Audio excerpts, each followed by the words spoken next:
This is Not Your Father's Fundraising Podcast, a podcast about, you guessed it, nonprofit fundraising. This isn't the first podcast about it, but definitely not like any others you've listened to. This is a podcast for fundraisers, by fundraisers. No boring charts or the same stale best practices you've heard for years. No ideas that only work in theory here. No concepts from people who aren't in the same trenches as you are every single day. Each week, you'll get practical strategies and tips to craft messages that engage donors and raise more money. This isn't smoke and mirrors. Everything has been pressure tested in the real world. Plus, you can start using them as soon as the episode ends. Now, here are your hosts, Ryan Thomas and Steve Thomas.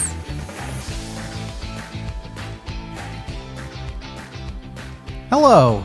Welcome to Not Your Father's Fundraising Podcast. This is episode 27. Wow. How to tell if your fundraising is working or not working. Either way, we're into positive reinforcement along with diagnosing your symptoms. That's right. I'm Ryan Thomas, Vice President at Oneicity. And I'm Steve Thomas, CEO and one of the founding partners of Oneicity. We founded this podcast because fundraising just doesn't stop. At least the way we do it. Yeah, at least the way we do it. I don't know. That's true. We were even doing it over this weekend and all of last week. It's a treadmill that you can't really step off. Mostly fun. Yeah, usually. Mostly fun. Yeah, just a never-ending one. When we get to the try this, I've got something to talk about in that area. So remind me to connect those dots. Okay, well, maybe not. We'll see. We'll see how it's going, and then maybe we don't want you to connect the dots. Moving, I don't. right. Who knows? Nothing to see here. Yeah, keep going. But we started the podcast because we talked fundraising all the time, even in places that people wished we had hopped off the treadmill. We hadn't hopped off the treadmill, so we started a podcast, and now you have a spot at the table and can listen. I was about to say talk with us, but you can't because it's a one-way street on the podcast. However, we do have a podcast at Oneicity.com where it becomes a two-way street. You can send us questions, comments, proof that you gave us a 5-star review on because that's how they get the cash, right? Yeah, that's how the cash and it's a rebate, not a payoff. That's true. Okay. Yeah, it's a rebate or a credit. Any of those complicated accounting systems that gets us out of offering cash, but and is not illegal. Yeah, we're not gonna get thrown in jail, but you give us proof of a 5-star review, and we have something for you. That's a win. Everybody wins. Yeah. So send that to podcast@oneicity.com and give us your 5-star reviews on Apple, wherever you did it. Subscribe over there. Yep, like and subscribe if you're watching on video. And give us some thumbs up. We're a little short on thumbs up, but we're also... The thumbs up button, not just at your computer screen. Oh, that's true. But we also don't have any thumbs down. So it's... But it's just no clicking. So it's all right. We're taking it. It's all right. I like not having any thumbs down. That's a good thing. Yeah.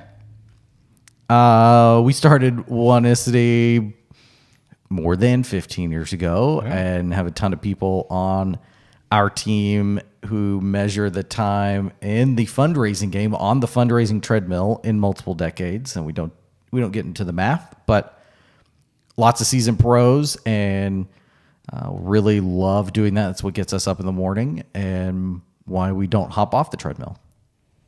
So again, 5-star reviews, proof to the email along with questions.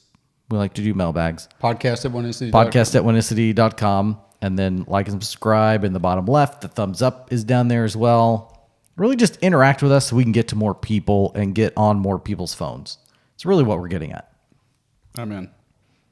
The first thing we do every week is pull out something that we've seen in the wild mail call. Usually it's direct mail. Sometimes it's email. Sometimes it's a billboard we took a picture of with a phone. But something we've encountered in real life that has some application tie-in to what we do here. Or that we can force into having an True. application. I mean, Sometimes. This is as we already established, it's a one-way street. So no one can really stop us from tying that in. We're in. It's got to work. So what's yours? Okay, so when we began this podcast, we never set out to talk about sloths. But we kept running into these moments where we were trying to make an explanation. And I don't know, it was you or me came up with probably one of the most random illustration example kinds of things which was the point. We didn't want it to be something that you listener does and we're criticizing. That's a stupid business model. Which we figured was not, not conducive. Yeah, there's not a lot of sloth sanctuaries. So by making that up, we were on safe ground. Well, I just got to tell you, I have been seeing sloths everywhere. And I was scrolling through my feed. You mean around the internet? On the internet. Yeah, not at home. Just crawling with sloth. They're everywhere. Somebody should start a sanctuary for those guys. Come on. Have you ever seen a sloth in real life? Not full-bodied. I've seen a couple photos. And then I've seen Zootopia, the movie. I found this video clip. This video clip's what got my attention. And it's a sloth crossing the road.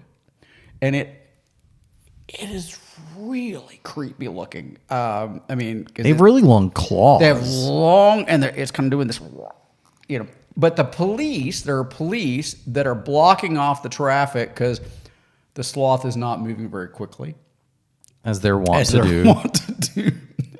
And so there are these cops standing around, in their vests and they're guarding, killing time, and the sloth is looks like slow motion. And I literally am watching this thinking, there are a whole lot more sloths in the news than I ever thought possible. And then I went, oh, wait a minute. This is one of those confirmation bias things. Mm-hmm. Looked it up. It's probably clustering, what's it called? Yeah, clustering illusion. It's that thing that the more you think about something, somehow then the more you begin to see it. Which is what leads us into so many mistakes and judgment. When we are focused on something, we then encounter it no more than normal, but we notice it. Mm-hmm. It's picked up by the brain. Yeah, and so I did that to myself, caught myself. There are no more sloths than the news and on video. They're not trending suddenly. They're not trending. But in my brain, they were trending. And so my in the wild is be careful about what you think about. You'll begin to think about and begin to think they're more present than they really are, which can lead you to some bad judgments. I'll give you the link because it is hilarious to watch this sloth make a slow, and it almost looks like it's swimming across the pavement with these big long arm things it's doing. Anyway. Yeah, they aren't made to be on the ground. Not built for speed, baby. They won't make Fast and Furious 8, 9, or 10. Any of them. Even though they're family. That's right. They're not friends, they're family. However, family. Okay. You got to be fast to be in that family. That's what I got. All right, mine is a letter from an organization locally that I like to support. And some things I'd change, but not the point. They're telling a story about a mom and kid that they help at their shelter. And about 80% of the way down is a clip or a screenshot of handwriting on lined notebook paper. However, there's nothing about why they throw it. That in there. Nothing says, oh, look. Little Jimmy wrote this. Well, Julie. And you can't tell if it's supposed to be written by the kid, the child, or supposed to be written by the mom. Because if it's supposed to be written by the child, I have a hard time with it saying advocate. Well, it's not a kid's handwriting. An 8-year-old kid. Shouldn't be. Nope. So interesting. The issue, in a vacuum, that's a good idea. We have a handwritten note on notebook paper from someone a donor has helped. Yeah. Awesome. And it does break up a big piece of copy. There's a ton of copy, and it does break it up. However, it then just I I didn't even finish the letter, or I finished enough to make sure there wasn't an explanation, but it doesn't say. Oh, it doesn't lead into it at all. Nothing. Or even follow up on it. Graphic designer or the print person just found a spot and tossed it in there. Oh, it would work okay just skipping that. Yeah, it would be okay. So there's no in the box application except know that something that can sound really good in a creative meeting and truly be a good idea can end up tanking, at least for me, making it. Well, it doesn't. It'll make a donor stumble. It's a speed bump in not a good way, and it's gonna that's what happens. I would bet you dollars to donuts that whatever that means, which I really don't even understand what that means, but that's an internally driven organization, and that they created themselves because no outsider looked at that and went. Oh yeah, that's an outsider would go, well, we need to say what this is about, that, or why are we putting that here, or Julie wrote this about that, or and to your point, it likely got put in late, maybe, which means not everyone has looked at it. Yeah. The two people who did look at it loved it. No, yes, and they're just making sure Julie's notebook paper looks right. It's not off kilter. You can see it. Okay, awesome. So don't, even when they're a good idea, don't provide speed bumps for a donor. Yeah. If you're adding something, give it context. So that's mine because it removed all my emotion. I like women and kids stories. I'm down to sport, and then You're down to handwriting analysis at that point, right? Yeah. I really was. I was like, okay, who could? I mean, because sometimes if we do things with kids where it's handwriting, but we clean it up a little bit because it also needs to be legible to the donor. It's tricky, and I gotta say, they didn't even. It's kind of irritating to me that they didn't either make that completely a yellow legal pad piece of paper, or faded completely blue white or white. Ungood. My opinion. Yeah. So don't provide speed bumps. Provide emotion. Oh, nice. I like that. We'll take it. Yeah. So next is try this. This is something that you can put into place like now. Preferably wait 30 minutes for the episode to end and then do it. But theoretically, you could hit pause as soon as we're done. Jump in. And go do it. Yeah. So what's yours? All right. You ready for this? I don't know. We're going to see if you can make it, work. Have you noticed everybody who begins me with, are you ready for this? They think it's really good.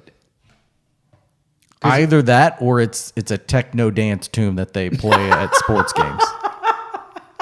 It is I can hear it. Which that okay, can person... You do it? Can you do it? Oh, very nice. Okay.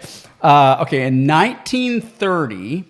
a famed economist, John Maynard Keynes, predicted that within a century, which is only a decade, I was going to say that's close, right? No one would work more than 15 hours a week. Okay. That is so brutally wrong. It reminds me of the thing about if you laid all the economists end to end in the world, they'd never reach a conclusion. Yeah. Well, is he assuming? I think he's thinking about automation and robots and all that kind of garbage. Okay, everybody, people who have 10-hour-a-week part-time jobs work more than 15 hours a week on that job. That's just one of the sad realities of today. Yeah, that's on the clock hours versus worked hours. Well, it's just brutal. And so one of the newsletters that I receive is from Eric Barker, which he has a great title of Eric Barker, and the title of his newsletter is Barking Up the Wrong Tree. Okay, that's pretty good. It's not bad. That's really good. And he mostly, my perception, reviews books. He's reviewing a book called 4,000 Weeks by Oliver Burkeman. Sorry for all the names. We'll put those in the show notes. Anyway, this guy Burkeman that Barker is referencing is talking about, we're all overwhelmed. All of us probably work too many hours and don't know what to do about that. And this work from home thing did not help on the number of hours worked. Mm-hmm. Most people's hours worked continued at that level, Plus, then you worked in what your theoretical commute time had been. And plus, then you yell at your kids for interrupting your Zoom. So anyway, this guy, he sums up and gives 4 or 5 things from this book, 4,000 Weeks, that Berkman wrote. And one of the things I loved was he talks about deciding what to fail at in advance. And as in, I'm not going to be able to catch all 4 of these or accomplish all of this. There's going to be trade-offs. The real value of any time management technique is that it helps you neglect the right things at the right time. Everything is not urgent, in spite of what someone yelling at you might be saying. There are some things... Or what my bank says. Yeah. Well, your bank is they're probably right. But the ability to know and process what is really urgent or what is the thing that I have to be able to get done. The only thing that really helped us in working from home a lot was there were a few people who come to your door and say, at the office, and say, have you got a minute? Right? Yeah, that's true. Those interruptions are brutal, and they wipe you out, and 90% of the time... Amazon just drops it off. They're nothing, right? So my try this is... look at your list and check out the 4,000 Weeks book. The one thing I would say is there's power in deciding here are the things that are not going that are on my to-do list, and he has some things about to-do lists, and I have a love-hate relationship with to-do lists. But there are things that can wait without regard for what other people are telling you, and that if it's your responsibility, you literally can decide that. Put that on the to-do, put that on the later or never or ain't going to consider that again. Tomorrow. I'm just going to lie and say, oh, I don't remember seeing that. Did I get it? You deal with that on your own ethical terms. But the idea of being able to just say, I've got that. The other thing he talks about is buffering 20% of your time. So that if you think about it, and now you schedule your time really tightly. It's one of the things I admire about you is that you use your time wisely. Well, this guy would say, take out 20% of that time. Just only schedule or only consider 80% of the time that you're going to put in, because the 20% that you buffer, you would, and most I hope our listeners would, are going to use wisely. So if you're packed thing to thing to thing to thing, and you got the full thing, you never have a chance to do the deep thinking where the great value comes from. Yeah. You never have a chance for your intuition, or in my world, your Holy Spirit, or whatever you want to consider. You never have a chance for that to just bubble up. And so try this. Decide what you're going to fail at. Go ahead and fail. Take 20% off of your list of things to do. When your boss says you're not doing everything you're supposed to, just send them to me, and I'll send them the book. It'll be great. They'll love it. Yeah, they'll love it. It'll be great.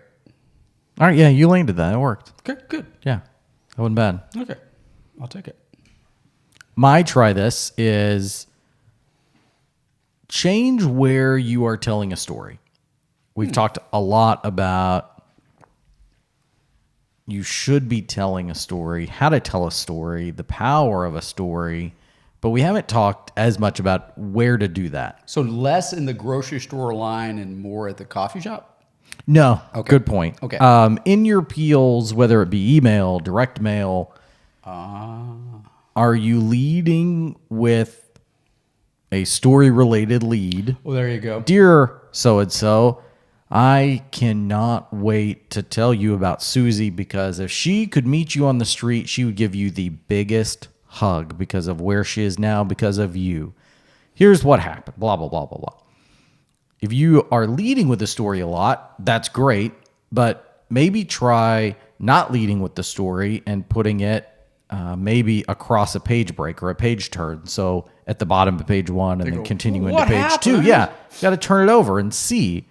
Or in an email, maybe don't mention the person in the subject line anymore, or not anymore, but in this one instance, maybe push them into the third paragraph, or maybe even after the ask. Just play with where you're doing that. Not that one way is more effective than the other, but our brains love patterns. But fundraisers don't love patterns because our brains love patterns because they make sense. We don't have to think about them, which means our brains don't think about our fundraising if we hit a pattern. So we have to break a pattern. Yeah, that's good. So keep telling stories, just change beginning, middle, or end where you tell them. And in a newsletter where you are always telling a story in that feature section, telling a story, unless it's that newsletter I talked about a couple episodes ago. The bad newsletter. Yeah. Oh my gosh. The thing you can do in a newsletter is adjust the timeline that you're displaying to a donor. My favorite writer and director in TV and movies is Aaron Sorkin, and he will never do a movie, and he said this, cradle to grave, meaning the beginning of my movie is going to be the beginning of the story, and then on through. Oh, he does. And Steve Jobs, he decided, I'm going to break it up into 3 interactions. So I'm going to tell his life that way, but it's 3 interactions. Only this snapshot and then this snapshot. Oh, yeah. Molly's Game was interviews with her lawyer broken up in the narrative and going back and forth. I haven't seen A Few Good Men, but apparently that's also that way. So he doesn't tell things cradle to grave, except rarely, if ever. So in a newsletter, change that up. Maybe start your newsletter story with their success. And that may not seem like as big a deal to you, but wait till you find out why. Yeah, give them the context of why it's a big deal that they've got a job or that, they have relationship with their kids or whatever. Start with the end of their story and then work back, or foreshadowing. Or start in the middle at this crucial thing and then work around it. Play with it, but just be different occasionally and see what happens. Unless your metrics on that test are all bad, then maybe not. Maybe do it one more time just to make sure it wasn't a fluke and then move on. Well, one of the things I would say is that sometimes critics of this method or people who would say, well, that'll never work, are they're like, well, donors are distracted. And I'm one of the ones who says people aren't reading, they're scanning. And so I sort of fall into that camp. The problem is that doesn't take into account how Hollywood and Bollywood and all of the other woods out there that are producing media. Big movie. Those guys, they know that people are not paying attention and they hook them with narrative. So this works. If it doesn't work, it's probably, because you're doing it probably wrong. Did it badly. Yeah. Because if you do it right, people are hanging on the edge of their seats. How did this happen? What's going to happen next? How did he end up in that dumpster? How did this come out? Why is it a big deal? He has a relationship with his daughter. I mean, all of those things. I got to know. Yeah. And then I want to be a part of that. I want to do that for the next Jane or the next Eddie. Yeah. Or Julie over there on your Well, she's busy writing notebooks. Writing little notes. Check yes or no. All right. So regardless of whether you're doing a test or you're doing your regular fundraising, you want to know if it works, if it's working. Or you should want to know. Well, I guess that's true. If you don't want to know, different story. Good for you. It's a different episode. Congratulations on your Murdoch grant. They only come around so many That's years. true. It's not all the time. Yeah. But to check and see can be difficult because if you have a database or if you don't have a database, you either have too much information or not enough, and you're not sure where to look. And as you and I have talked about and explained to clients, there are a lot of metrics that are helpful, but only in a certain perspective. And if you're also looking at this other metric, they kind of all tie together. So we just thought this episode would be helpful to talk through. If you want to know, are we doing the right thing, or maybe do we need to start doing different things? Here is where we advise people when they ask us those kinds of questions. Here's where we advise people to look. Well, and I want to say we just came back from a conference like yesterday. Yeah, 12 hours ago, it seems like. And so we had some questions that I don't know. Or we got some questions. Yeah. Oh, yeah. There were people who were asking they were asking some metric questions that I don't know about you, but I was kind of surprised by the question. One of them made me look dumb because I was like, hold on, I did not expect Didn't expect you to ask that. Okay, let's back up to 101 if this is where we're starting. Yeah, and so I think it's a wonderful place to begin to say, what's the measure, what's the metric, what's the frequency, Kenneth? What's the frequency, Kenneth? Back to Ari. Yep. Okay, so I'll say the all-time, if this was David Letterman, this would be the last thing, but we're going to go 1 to 10. Okay. Number one. Number one is income, cash Cash in the bank. dollar bills. Yeah. So I'll even go so far as to say, even there's cash is not always cash in some organizations. You got it budgeted. You've got so you're ahead against budget, but you're not you've spent badly.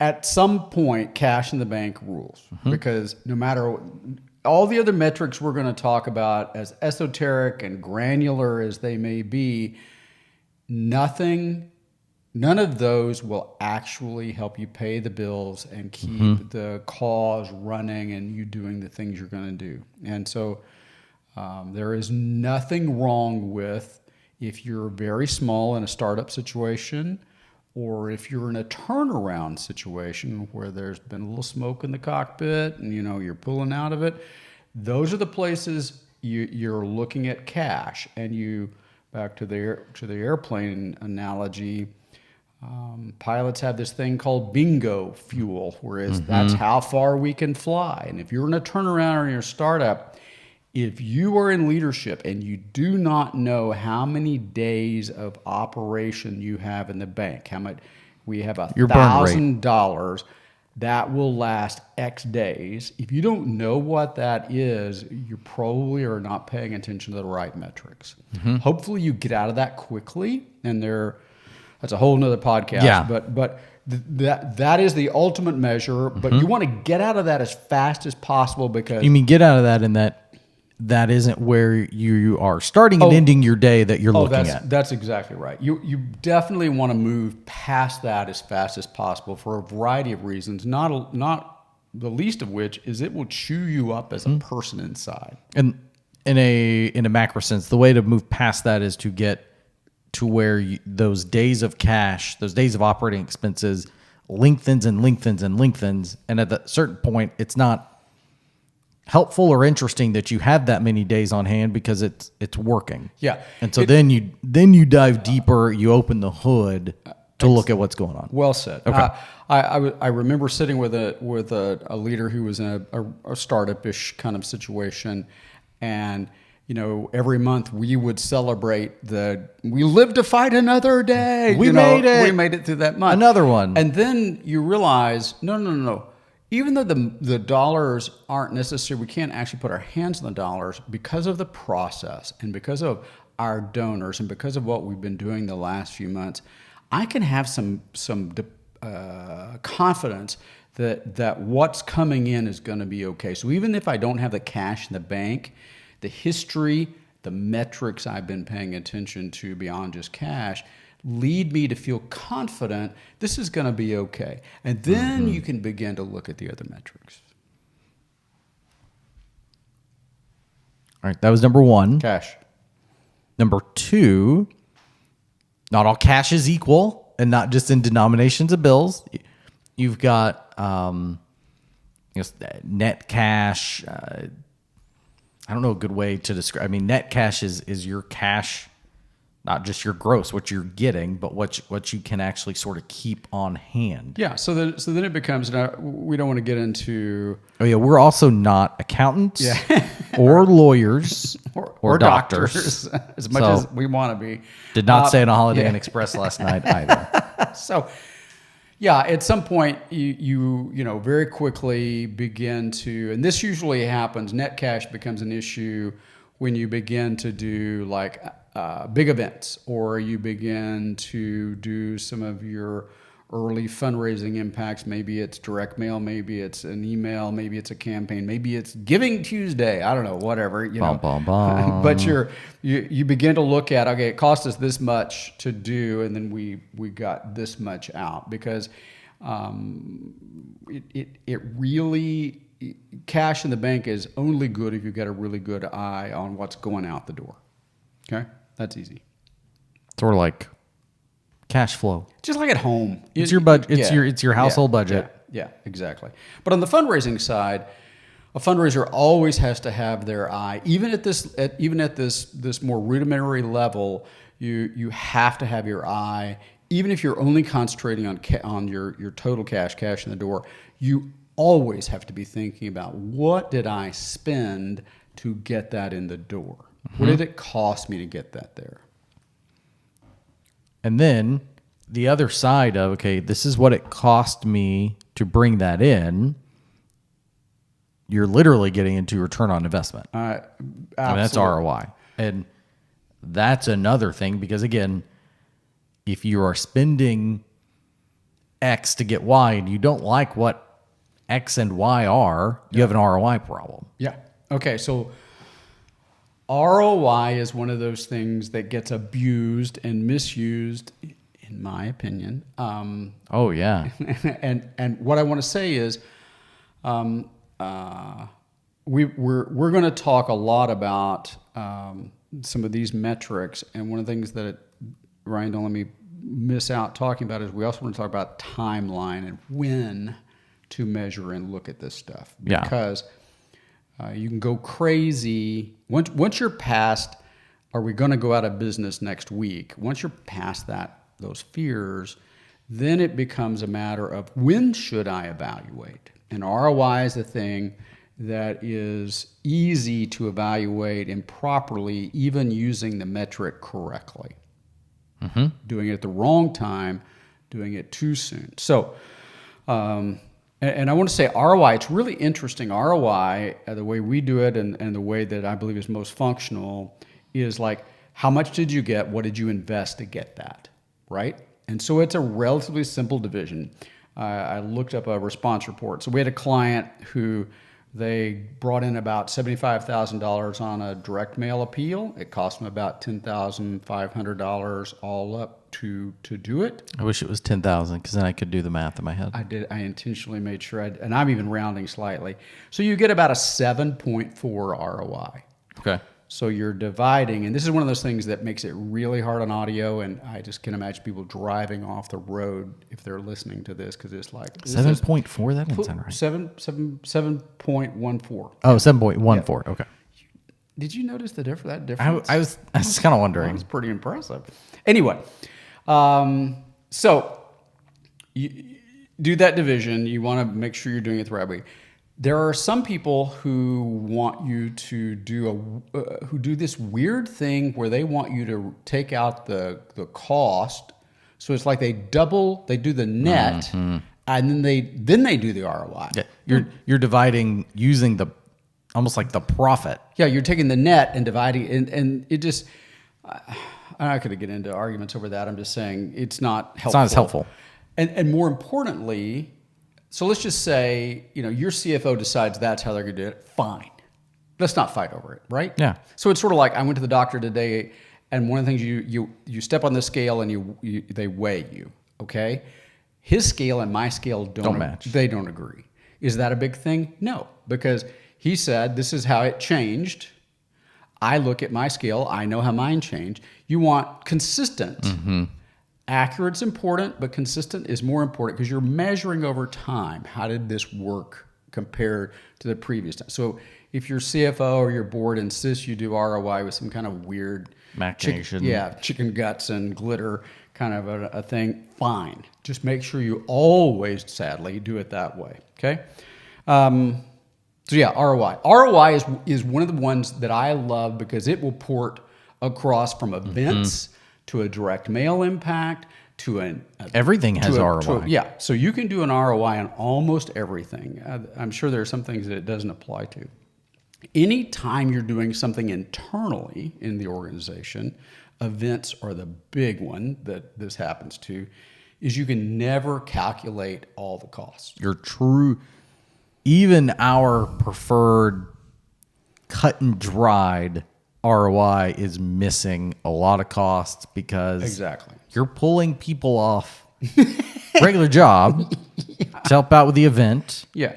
And you don't calculate their hours No. and then multiply that by their cost and then or what they and then add to it what they didn't do that you're going to have to Somebody's get gonna have to the do or you're intern gonna be to catch behind up. on. So just acknowledge that, but know that as you're going into, if you're comparing ROI and your event planner, it's going, look at how wonderful this Got event you a 45 yeah. ROI. Right. So Okay. compare that. All right. Yeah. That leads me to talk about, there are some old school direct. Let's do some you shouldn't pay attention to. Yeah, so there's some old school direct mail measurements, cost per thousand, and they do net cost per thousand and gross cost and per that thousand. is now coming back into digital because people have CPM and Exactly. Okay, the problem with that is, first it's tried and true, blah, blah, blah. But the cost per thousand in digital is very different than the cost per thousand in direct mail, because one you're printing on paper and the other it's sort of Pixels? imaginary Yeah. kind of stuff. That it's fairies and unicorns. So ROI though, if you get your income right and you get your expenses right, your ROIs are somewhat mostly pretty comparable. So that's why I love ROI. Okay. Let me just keep rolling. Well, I was going to see, what is it just cost per thousand that people shouldn't look at that they may be hearing about? I don't know. What else are you thinking about? I wasn't sure. Okay. Well, there's a whole bunch there's cost per thousand, there's gross cost per thousand, net cost per thousand, and there's another one that is escaping me at the moment.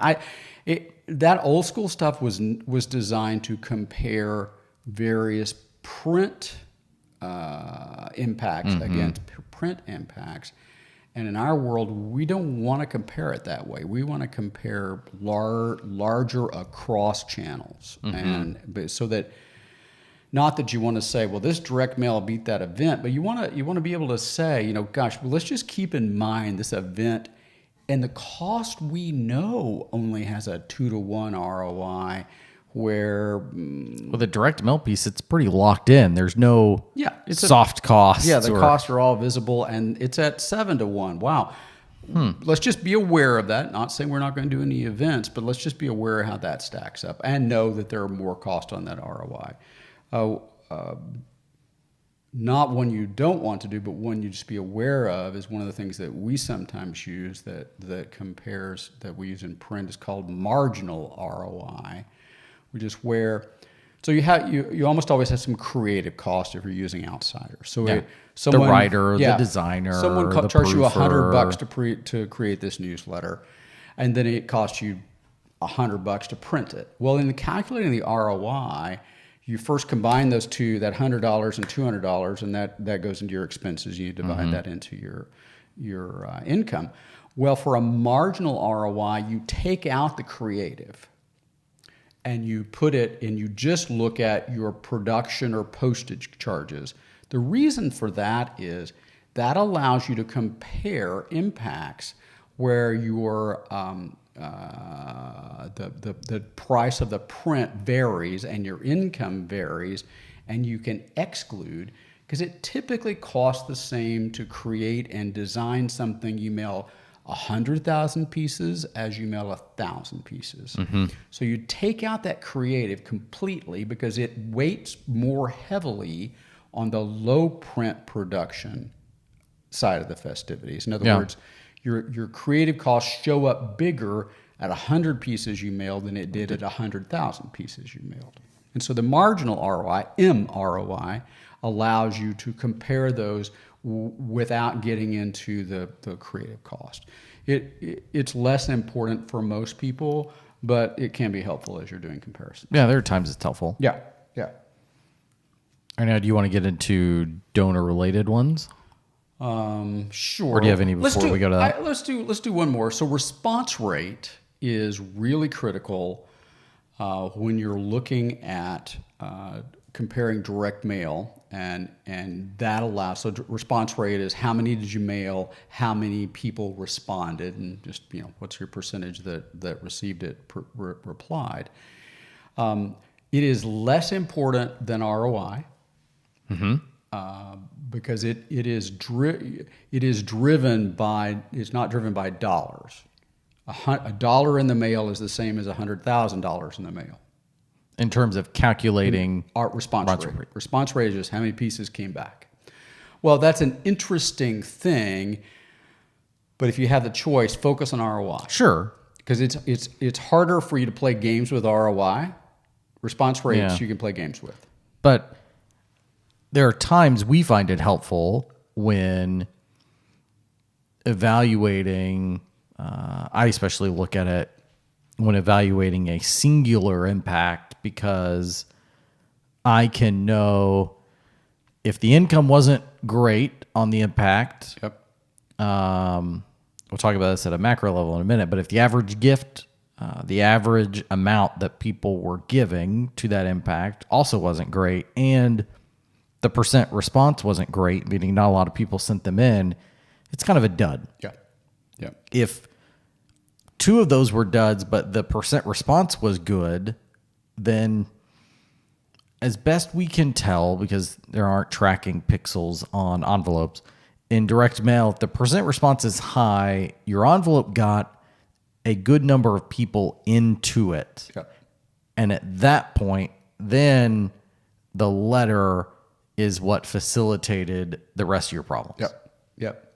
And that's a good thing to jump to, is to say there are various kinds of direct mail and various times of direct mail that are naturally going to respond. So if you're doing new donor acquisition or lapsed donor reactivation, where you're targeting people who aren't donors, or you're targeting people who used to give to you but don't give anymore, those will have very different ROI and response rates than a general cultivation. And so track response rate and then know what it was. And many times our pieces for clients will have audiences built into the impact. We'll have a general version. We'll have a major donor, high giver version.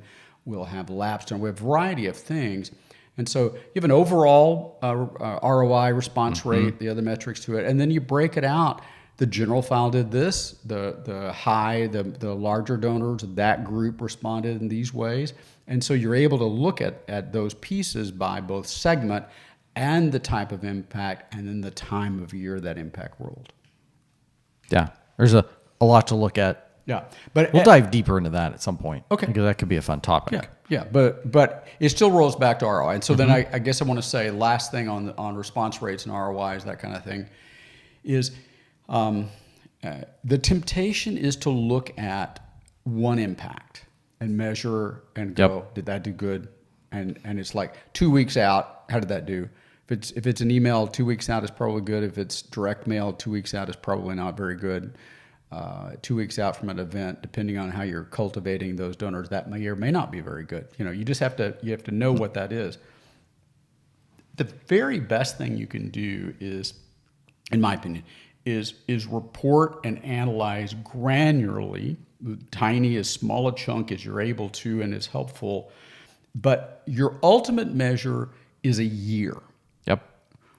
And then from that year, you look at the logical seasons. For many of our clients, it's Thanksgiving, Christmas, exactly, Easter. Exactly. So you look at those logical time frames and you compare that chunk to a previous chunk. Don't compare it to anybody else's chunks. Because if you do that, that can account for all life, the variables, all the things. Yeah. And if you've got a series of 3 that you did year over year, comparing how those 3 did in a sum or in a total, that gives you a good idea. And then it can be helpful to look at, okay, well, what drove the change? Okay, well, let's look at one by one. Yeah.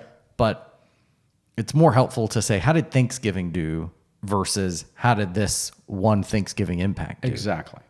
All right. So what about digital? What are the key, like ROI is a big one. Is ROI appropriate for digital? It can be if you can get to it.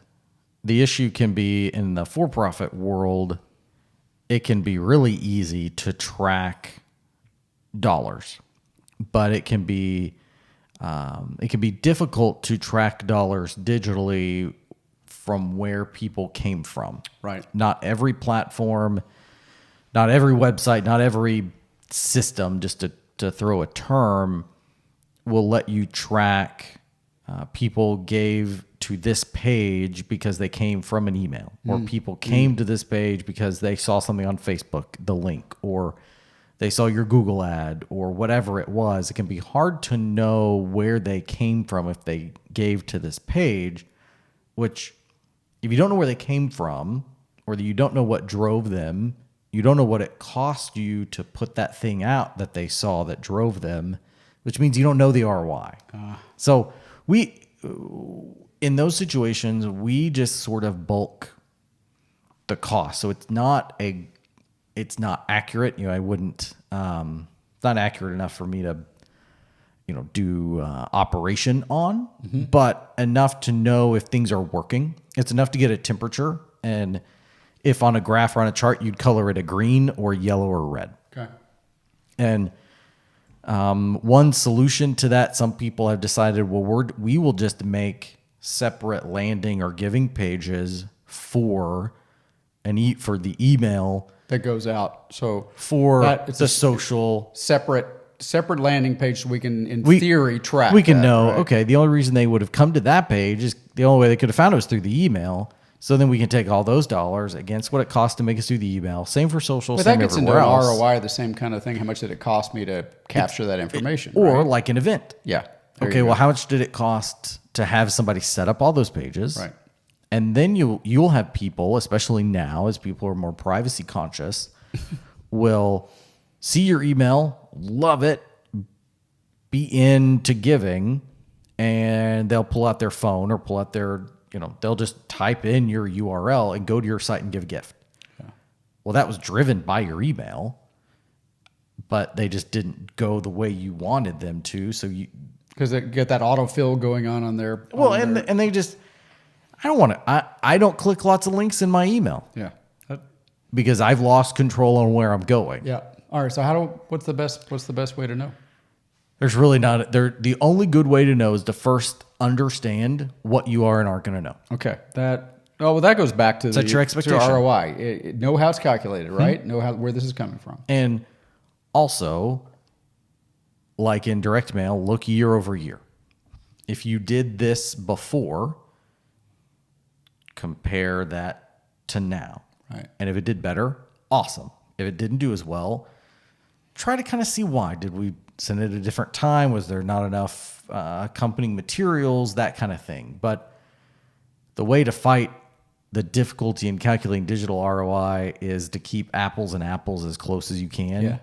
And then you at least know, okay, this is all weird, but at least we did better weird this year. The weirdness is now worse. Okay, would it be fair to say that like ROI and direct mail and events and some other things, you want to not focus on vanity metrics. You want to focus on close to whatever the dollars are, if dollars are important to your organization. So you're not tracking followers or impressions or eyeballs Impressions are only helpful because they help you get perspective on a click rate. So if only 1% of people clicked on your ad, well, that sounds really low. But if it was 1 million people who saw that ad, right? Well, 1% is actually, that's a lot of people. And if you're only paying for clicks. And if you're only paying for clicks, so this is another thing. If you are paying for an impression, stop. And more to the point, stop using whoever recommended that. Because really the only way you can, it's actually even hard to pay Google for impression. You have to purposely say, no, I don't want the good stuff. I want to pay for impression, and I get that's the way you have to do the checkbox. I know this is a dumb idea. And because there are reasons you want to just raise awareness so that then when you come with a cost per click, it's going to help. Wow. But there are these intermediary companies who will tell you, I'll go get your digital ad on the the local paper's website. Well, that's a good idea. The local newspaper. So you do give me your ad buy. I'll go spend that money at the paper, at this local. paper, at this place. Yeah. 9 times out of 10, when someone has been paying for an impression, it has been with one of those intermediary companies or with the newspaper. Yeah. It's not with Google or Facebook. Yeah. So And the Google, don't do that. At least the Google, when you buy in the Google network, 9 times out of 10, you're getting that. you're going to be on that paper anyway. Anyway, yeah. Yeah. It's hard to advertise somewhere Google can't also advertise. I mean, it's just it's really difficult. Yeah. And So don't get fooled by counts. So that kind of goes back to the idea of knowing how something's calculated and knowing what is the most important thing out of that. Because otherwise it's just numbers and zeros and a bunch of digits that may or may not be good. And because you're a smart person, if you're listening to us, you're a smart person. And so the more you know about what this number means or how this is calculated, putting that in a real world sense or idea, that will help you understand if that's a helpful metric in this moment. Yeah. And being able to say, well, ROI is that. Well, okay, so ROI is how. What? Okay, so that's the number of dollars. So we're comparing the cost. Okay, so if our ROI is a 3, that means for every dollar we spent, we got 3. Yeah. Okay, and adjusted into those kinds of terms where you're understanding it, impressions is a great idea. Okay, so we're paying for people to see our ad on the internet. When you say it out loud, it makes a lot of sense. You'd really prefer to only pay when they click it. Yeah. They got to see it to click it. They got to see it to not click on it. Yeah, they don't. Yeah, so you get them for free. You're getting them either way. Yeah. So don't get caught up in the numbers.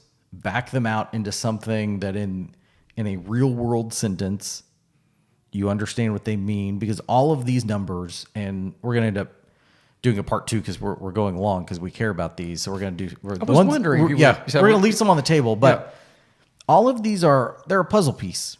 Yeah. Which is great. You need it to complete a puzzle, but that one puzzle piece doesn't tell you everything around the puzzle unless you're also looking at the pieces around it. Yeah, and you don't want to get into some of the esoteric, cool things that really aren't going to help you if you don't have the early or the rudimentary or the foundational things dialed in and solid. Yeah. Once you know ROIs, once you know what you're talking about on the digital side, once you have those fundamentals in place, then you can begin playing with what we're going to do in part 2. Mm-hmm. Then you get into some really fun. I'm not going to give it away. Okay. You get to really fun numbers. Well, you got to tease it a little bit. Yeah. These really relate to your donors, your file, your organizational health. This is what's going to make you live forever as an organization. Yeah. This is how this is the fountain of youth for your organization. A small organization discovered how to do this, and then it got shared with the world. And then So next week we're doing that. Number 28, we'll do that would be 28. Yeah. So that'll be the deeper dive. It'll be a deeper plus different. It'll be slightly different. Yeah. But a different dive. So next is on your radar. Sorry, Reacher the dog. Made it quick. We got lots of animals. They're checking on us. Some podcasts have bouncers. We have a dog. It's all good. I'd prefer him over a bouncer any day. On your radar is articles, things you and I read that think are interesting for other people to read, but they don't always have a direct application to fundraising or marketing. Yeah. Usually tangential. Yeah. Since I've gone first on all these, am I going to go first again? Yeah, go first. Okay. We'll keep it consistent. So I know you're a Peleton family. Yep. And we are a partial Peleton family. Chris is a Pelotoner. Pelotoner? Oh, I don't actually know the term. Pelotoner. So Peleton had some trouble with their treadmills. Yeah. Yeah. And some kids got hurt, and I am in no way wanting to minimize that because it was kind of tragic. We're just going to say it was tragic. Yeah. Well, I believe this came in the 17th, so just a few days ago, from the founder of Peleton. And it's a message from the co-founder and CEO, a guy named John, I believe it's pronounced Foley. And he's talking about the Peleton, the new Peleton treadmill that they're coming out with, the Peleton Tread. Mm-hmm. And I thought it was so interesting.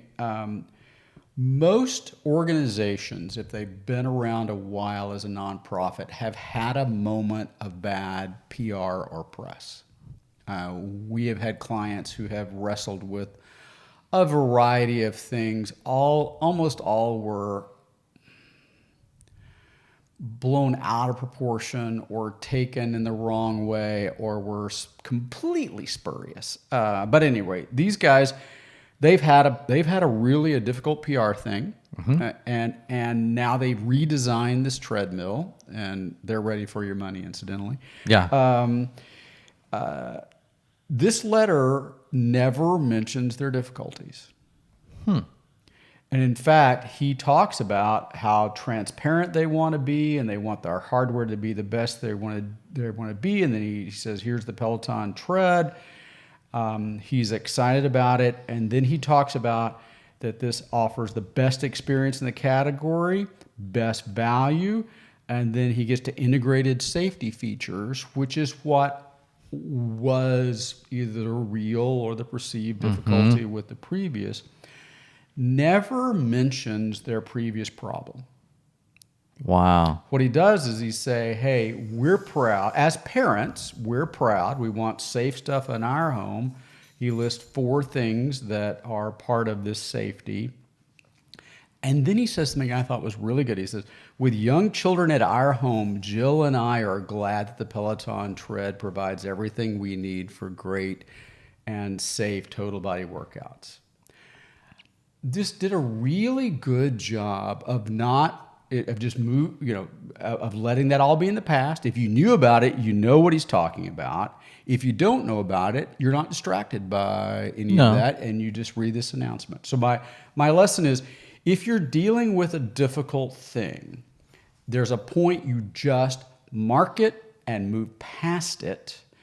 Unfortunately, I've had some experience helping organizations deal with some bad PR, and internally the tendency is to wallow in it and apologize for it over and over and over again. And I am not viewing this from a legal standpoint or even from a classic PR standpoint. I'm just saying from messaging, if you have dealt with, God forbid there's litigation or there's if you're dealing with something that you think is out in the public, assume you can just move past it with a strong message that takes the we always talk about there are some things that just require a deft hand, and you don't want it to be someone's first time dealing with a PR problem to help you with that. Yeah. But I was so intrigued by how these guys did it, because they do great messaging and great marketing, in my opinion. And he just did a marvelous job of moving through down to and including say, if you got questions, here's how to ask them. So I thought that was interesting. Wow. John Foley. And instantly you'll say, we're a decade and a half as a company, and we're older than Peleton. Yeah. Not as big as Peleton, but we're older. Slightly. So, yeah, slightly. Okay. We also are ready to take your money. We don't have a treadmill, but Yeah. if you want to give us some money. We have children at home. Yeah, we do have children at home. So we have so many things in common with Peleton. That's exactly. Mine is the BYAF rule. It is not alcohol at a restaurant. Oh, yeah. I read about this. Somebody wrote about it on Inc.com. BYA. Yeah, BYAF. F. Bring? No. Oh. When we get asked for favors, when someone asks you for a favor, if you're like me, and I think like most of us, which is why this came about, you spend a lot of the time you're either reading the email or listening to them ask the favor, thinking of a way out. And if you do end up doing it, you feel dragged the whole time and you don't feel great about it, and maybe you don't even put your best effort in. It's just not good. Okay. Yeah. In that favorite experience and then in the future.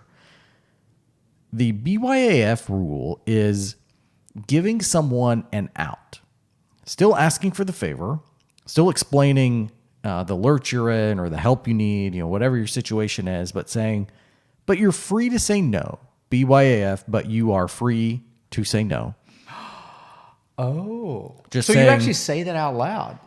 Yeah. Or imply that? Yeah, saying, here's my situation. I really need your help. Here's how you specifically could help me because of your skills or blah, blah, blah. But you're free to say no. No worries. That completely takes the pressure off, huh? I just thought of you, and I know you could help, but you're free to say no. No problem. So then I'm no longer thinking about all of my excuses. I can actually listen. And by somebody saying you're free to say no, we sort of want to lean in a little more because they did a hard thing by saying, okay, you're free to say no. I'm no longer trying to push and pressure you. I'm just relying on my ask in and of itself and your good nature. Oh, I like that a lot. So that's cool. Use some version. You don't always have to say, but you are free, because that's not always going to fit. Yeah. But give people a sincere out. And also be sincere about it. If they take you up on it, don't be petulant. And you gave them the out. So if you can't live with them saying no, don't give them one. Yeah, don't ask, right? Okay, yeah. So, I like that. BYAF, but you're free to say no. Don't do it in fundraising, but do it with your internal team. You can do it in fundraising. It's a great way to do it in fundraising. I mean, yeah. Yeah. It's funnier. Oh, you did that? Yeah. I didn't find that funny. Well, you should have, because that's you you're wrong. You didn't tell me you were going to do that joke. Yeah, well, they work better if you don't know. Okay. That one didn't. Yeah, well, okay, not all of them. I just said most of them. They, as a stereotype, my jokes work better if nobody knows they're coming. Well, that aside, this was episode 27 of Not Your Father's Fundraising Podcast. On our next episode, we will talk about how hiring a consultant to interface with your existing consultants is counterintuitively effective. Oh, that's sort of a consultant wrangler. It's a consultant to your consultants. Oh, I like that. Yeah, so it works. We're available. Well, yeah, we're available. Operators are standing by. Or if they want us to fire their consultants, we'd jump in and do that. We could also do that. That would also be very effective and easy for us to do. Flat rate. Yeah. We're good. Yeah. I'm Ryan Thomas. I'm Steve Thomas. Thanks for listening. We're so glad you were with us. Thanks so much for listening to this episode of Not Your Father's Fundraising Podcast. If you've enjoyed the show, please feel free to rate, subscribe, and leave a review wherever you listen to your podcasts. We really appreciate that effort. Tune back in next week for another fresh episode of Not Your Father's Fundraising Podcast.